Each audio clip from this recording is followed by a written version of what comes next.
Rib love. Ah, good. I like that. I do love my ribs. I like steak too.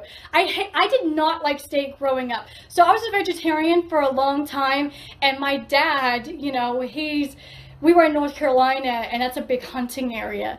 So he would go hunting, and every time I would pray that he wouldn't get anything. And the one time that I forgot to pray, no lie, I've told this story a million times, he ended up getting a deer. And I was like, ah! You know, I mean, I know deer is not, you know, steak, it's venison. But anywho, I mean, I could not for the life of me understand how anyone could eat steak or meat of any kind. And then, like, probably maybe 6 months ago or something, my husband was like, you have to try steak. You have to try it, you know, for once. And I did, and I have never looked back. I'm like, oh, it just like melts in my mouth. I love the filet mignon. Oh my God. So we haven't gone to Ruth Chris. I've never gone there. So we want to go there. And there's a Morton Steakhouse here, which we want to go to. And then there's like a local joint they just opened up. It's like JoJo Steak or something that we want to go to. So we go to Outback, and I get their filet mignon. They have a 6 ounce and an 8 ounce, and I've had to do both because sometimes they're out of the 6 ounce. And it literally, you don't even have to use a knife. You just cut into it, and oh my God, it is so intense and just an explosion in your mouth. It's like a food gasm. And it's not terribly expensive.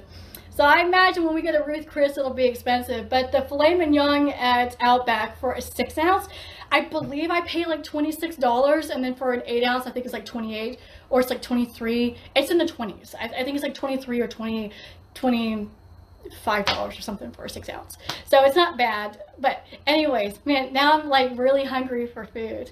And why I can't lose weight, we have just solved. Okay. Glad you'll be within the 48 states. Well, we'll see. We'll see. So no snow yet. Oh my God, I'm so far behind. That's how much I'm talking. I'm so incredibly sorry. I'm not ignoring anyone. Wow, I am really far behind. Okay. Crazy is good. Oh God, you're very sweet. Thank you. I appreciate it. People want to hang because you're so positive, happy. Damn, I am really far behind. I'm so sorry. I am not meaning to ignore people. It's hot. Oh yes. We wanted to go to Arizona. We thought houses would be cheaper there. And then we have a friend who was stationed with my husband in Washington, and they're in Arizona right now. And he's hoping to retire there when he gets out. So they're actually coming to Hawaii. So we're leaving in the summer, and he gets here in the summer. But they want to go back and retire in Arizona because they love it so much, and they were saying that houses are cheaper there, you know, and so on and so forth. So that's where we had wanted to go to. Not one Arizona on our list. We were super duper surprised. We figured so many like slots would be open for Arizona, but not one. Snow in Central Ontario. Ah, I'm so jealous. We love the snow. So my husband is from Pennsylvania, and you know, they get like crazy snow at the oddest times. I think like last year or the year before, it was snowing in like March. So, oh my God. And then my parents live in Tennessee. Well, my dad is a contractor overseas right now, but my mom, so my poor mom, she's been kind of by herself for the last several years, while my dad's been, you know, contracting overseas. He comes home every few months, but she absolutely loves Tennessee and where they live. So this is where they live is where I want to live. I want a very secluded place where it's kind of like, you know that scene from The Sound of the Music when she's like running on the hill and she's got her arms out and it's just open? That's what I want. I want to have my own little lot. I don't need a big house. I just want lots of, you know, land. I want to have like a horse, a greenhouse. I want to grow my own garden, and I want to be far away from everyone and everything. If I could just have like a little bubble or just live on the top of a hill and be like 40 minutes from everyone and everything, oh, I'd be like heaven. I'd be happy. And I love people.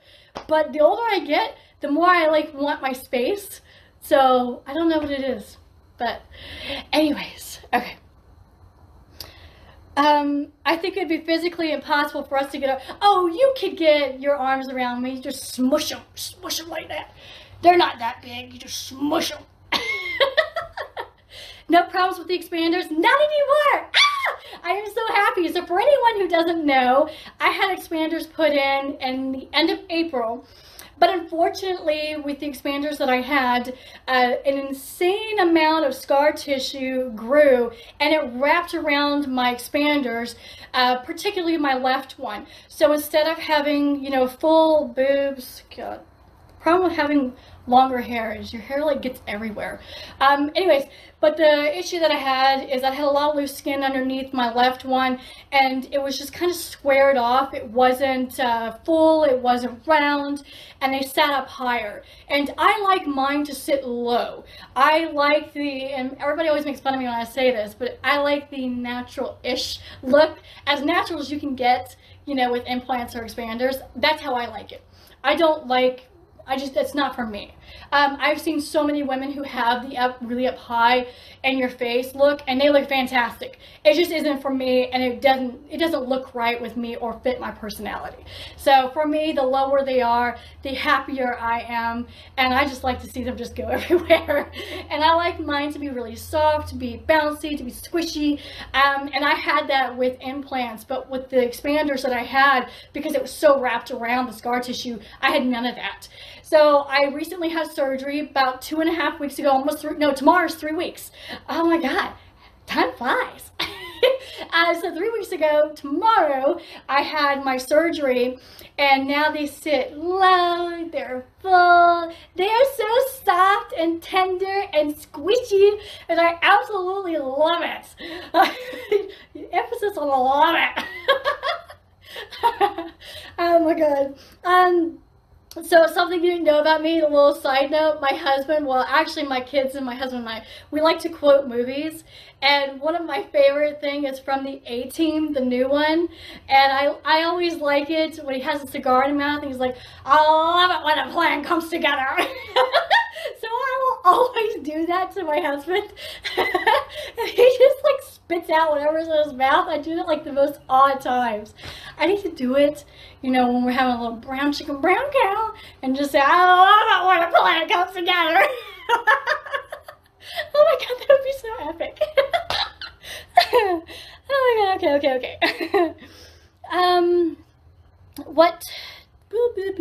What do you think about people keeping their Christmas tree up all year round? I'm glad you asked me that.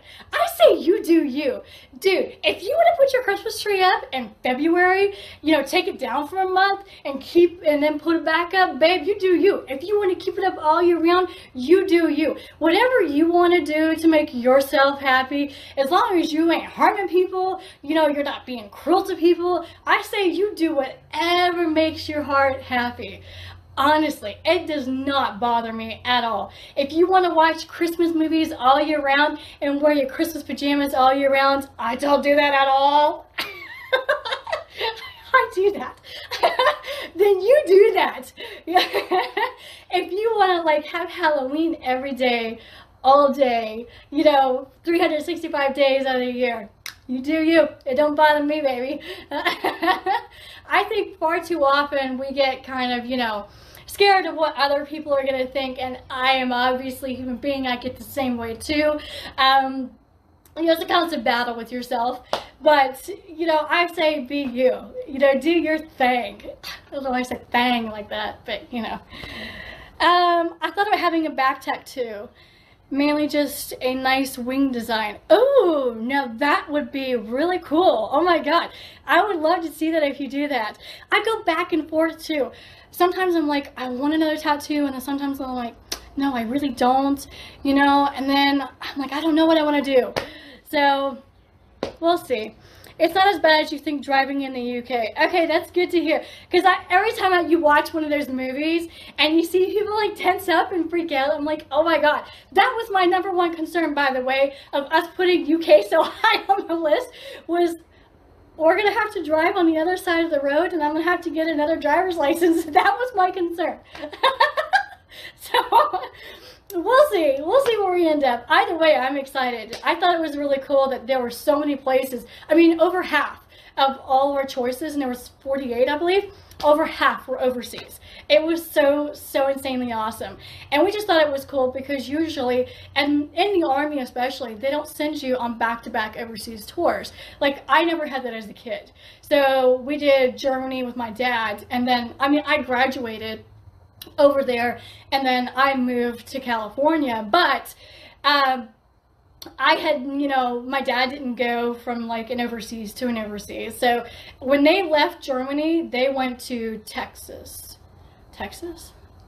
Yes, they went to Texas.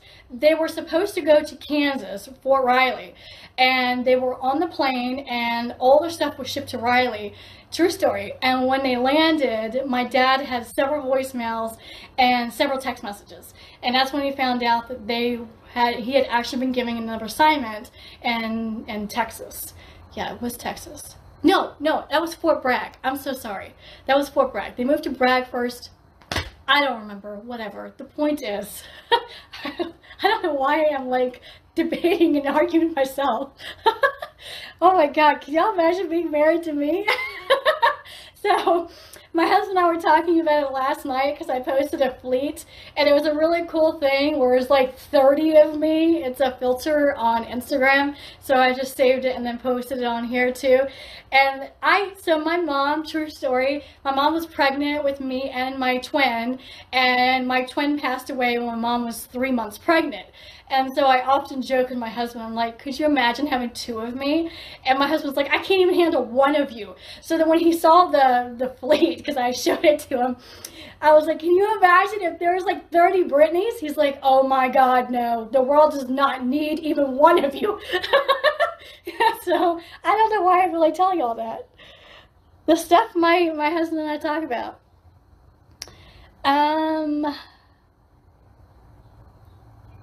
Let's see. F Auburn. I won't say that, but I won't also give you a thumbs up and a winky face. Okay. Roll Tide on something else? Did so you meant that to be what I think you meant that to be, right? Just let them breathe, I say. I'm assuming you meant these, right? They want to be free.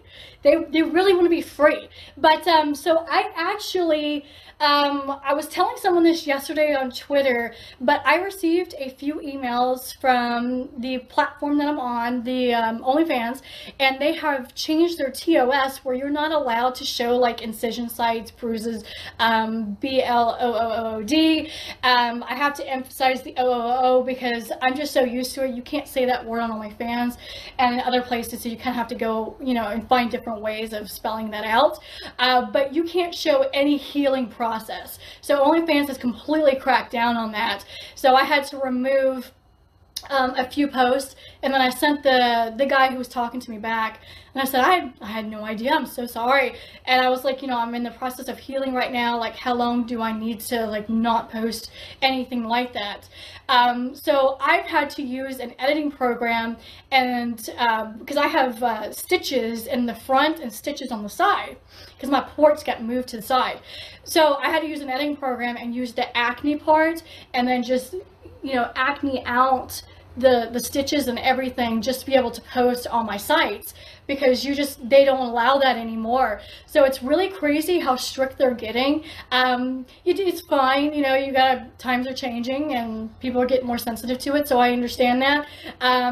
If anyone has been following me since when I even had the infection, you know how incredibly open I am about everything, and I always feel like it's better to show people what you're going through and say, hey, I'm still a human, I'm still gonna kick on, you know, this is not gonna stop me. And so I was very open about it and showing it on every platform until all these platforms are like, you can't do that, like you can't do things like this. And I didn't know that, so I'm an extremely open and I'm a very honest person. And, you know, Twitter was the first to hit me and say, no, no, no, no, no, you need to take that down. You know, I got reported a lot right after my infection, and I was showing everybody, because I ended up having this implant taken out, and I was 4,200 cc's on this one. So it was a very weird looking, you know, left side, and the right side was really big. So I don't know if anybody remembers that. And I looked really bad. I mean, I was honest about it. I just, you know, I just had an infection. I had 104 fever, and I was in the hospital, and that's when we found out, hey, you have to have surgery, like immediate surgery right now. So, you know, I didn't look good, but I wanted to show people, hey, you can have all these things happen and just keep on going, keep on trucking. And that's when the sites were like, sorry, we don't condone that, you can't do that. And that was hard for me, and it still is hard for me. So anyways, wow, I ramble a lot. Getting on with it, oh my God, I gotta go, because I gotta go pick up my son, and I'm a little late. So wow, nice to drop all that on you, and they'd be like, oh, I gotta go, by the way. But I'll stay on for a minute or two. But anywho, now I don't really have to do that because I'm healing really good. So now I can finally let them breathe a little bit, and let them fly just a little bit. I can't do a whole lot of bouncing yet. You know, I'm trying to be careful since I have the side stitches that are still healing. I am so happy. So with my expanders, when I got them in April, the ports were underneath here because after I had an infection, I had to have a drain put in, and it sat underneath. And then when I had the 4,200 taken out on this side, she also put a drain in just to make sure I didn't get an infection. So my doctor, Dr. D, who passed away unexpectedly a few months ago, when I went in for expanders in April, he just was like, well, I'll just use the same incision site. And I was like, oh my God, cool, because you won't see anything. But when I run and wear the weighted vest and move, it just puts a lot of pressure on the ports and all the nerves underneath. So I was in severe, severe pain to the point I was crying right after my surgery because everything is reattaching and healing. So it took a very long time. But anyways, when I just had surgery 3 weeks ago, I told the doctor if he could just move the ports over here. So my expanders that are put in, they're 2,500 cc expander shells, and I am 27 cc's. So if you don't know, there's a significance behind that number, which my doctor didn't even know. So I have a new doctor. He's fantastic, Dr. Bakey. Absolutely love him. Insanely sweet, just phenomenal, phenomenal doctor. Totally recommend him in California. Anyways, I told him, I was like, hey, did you know about 27? And he was like, no. And he told me how he even came to that number. So he wasn't even looking to see how many cc's were going in. He was looking at these and making sure they were even and round. And he did my right side first, and he said, stop. And it just happened to be at 27. So then I told him the significance behind it is talking about guardian angels and reaching your full potential and being watched over and protected. So I will forever have that number in my head. You know, and it's sentimental now. Who would have thought that 27 cc's would be like such a, you know, I'm gonna look back and it's gonna be like a nostalgic sort of thing. But okay, so I really need to go. Oh my God, I've been on for way too long. I need to go get my kiddo. I will talk to y'all later. Love you and miles of smiles to you guys. Happy Thursday. We're getting so close to Christmas time. Oh my God, I can hardly stand it. I love you guys, and hopefully you guys have been good so that way Santa can bring you guys all sorts of beautiful, lovely presents. Obviously some are going to be materialistic, you know, because that's just Christmas, and some will hopefully be, you know, being with your family and your loved ones and hoping for, you know, your safety and being healthy, and don't drink and drive. I love y'all. Bye. I can't turn this off. It's like it doesn't want me to leave. Bye.